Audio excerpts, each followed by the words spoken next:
Hello guys, welcome to back my YouTube channel. तो guys, आज की वीडियो बहुत ही शानदार होने वाली है, क्योंकि आज की वीडियो में मैं आपको इन्फॉर्मेशन देने वाला हूँ एड्स बारे में। आपको बहुत ही शानदार इन्फॉर्मेशन देने वाला हूँ कि एडसेंस क्या है, यूट्यूब में एडसेंस कैसे यूज किया जाता है और एडसेंस क्या होता है, क्या काम आता है, एडसेंस से विड्रॉल कैसे लिया जाता है, पैसे कैसे आते हैं। तो आज इस पूरी मसले की बात हम इस वीडियो में करने जा रहे हैं। तो वीडियो को पूरी देखना और लाइक, कमेंट और शेयर और सब्सक्राइब करना मत भूलना। तो गाइज, वीडियो स्टार्ट करते हैं और बताते हैं आपको एडसेंस के बारे में। तो गाइज, इंडिया के बाहर की जो कंट्री है उससे पैसा लाने के लिए, उससे पैसा रिसीव करने के लिए हमको या तो पेपाल अकाउंट ज़रूरत पड़ती है या एडसेंस की ज़रूरत पड़ती है। का पैसा इंडिया में आता है, वो भी बिना किसी दिक्कत के। बट एडसेंस से पैसा लाने के लिए एक मेन आपका बैंक अकाउंट की पूरी टोटल इन्फॉर्मेशन होना ज़रूरी है, और उस इन्फॉर्मेशन में स्विफ्ट कोड और एक आईएफएससी कोड होना जरूरी है। आईएफएससी कोड तो आप जानते हो, जैसे कि आपके बैंक पासबुक पे लिखा रहता है आईएफएससी कोड, तो वो आपको आसानी से मिल जाता है। बट गाइज, बात आती है स्विफ्ट कोड की। स्विफ्ट कोड आपको बहुत ही मुश्किल से मिलता है। आप अगर आपके बैंक अकाउंट में जाकर बोलोगे कि मेरा एक यूट्यूब चैनल है, मेरे पास एक एडसेंस क्रिएट है और मैं स्विफ्ट कोड लेना चाहता हूँ, तो वो समझेंगे नहीं कि स्विफ्ट कोड क्या होता है। उन्हें कुछ पता ही नहीं होता कि स्विफ्ट कोड क्या होता है। तो गाइज, आप उन्हें बताना भाई ऐसे अदर कंट्री से पैसा आएगा तो स्विफ्ट कोड की ज़रूरत पड़ेगी, तो मुझे स्विफ्ट कोड चाहिए। अगर आपको स्विफ्ट कोड मिलने में बहुत दिक्कत आती है तो आप यूट्यूब से या गूगल पे सर्च करके स्विफ्ट डॉट को सर्च करके आप स्विफ्ट कोड प्राप्त कर सकते हो।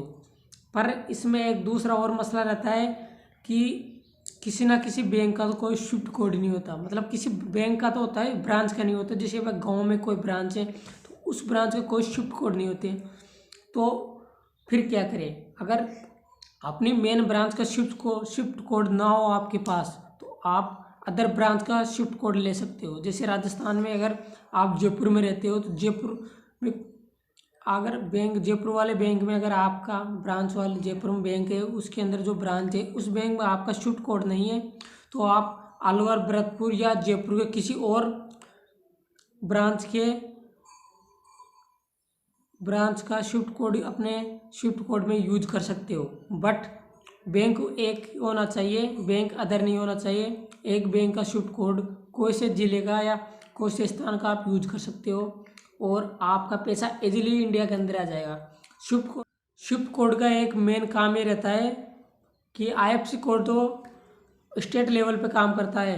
आईएफएससी कोड से आप एक स्टेट से दूसरे स्टेट तक पैसा ट्रांसफ़र कर सकते हो और रिसीव कर सकते हो। लेकिन एक कंट्री से दूसरी कंट्री तक पैसा शेयर करने के लिए, भेजने के लिए या रिसीव करने के लिए आपको एक स्विफ्ट कोड की ज़रूरत पड़ती है। वो स्विफ्ट कोड आपको बैंक के डिटेल और आपके कंट्री की डिटेल बताता है।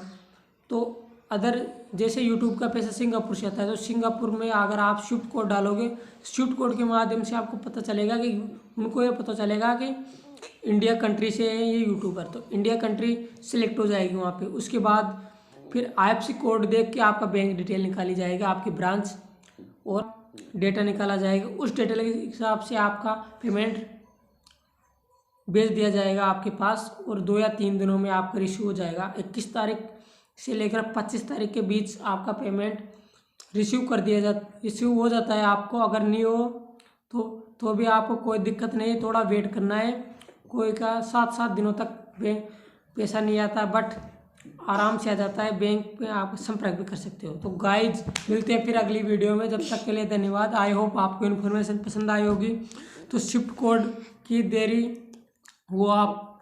देरी लग रही हो आप स्विफ्ट कोड ढूंढने में, तो आप गूगल से ढूंढ सकते हो swift.com, और बिना किसी देरी के आप स्विफ्ट कोड ढूंढकर अपना पैसा प्राप्त कर सकते हो। तो गाइज, मिलते हैं फिर अगली वीडियो में। जब तक के लिए धन्यवाद।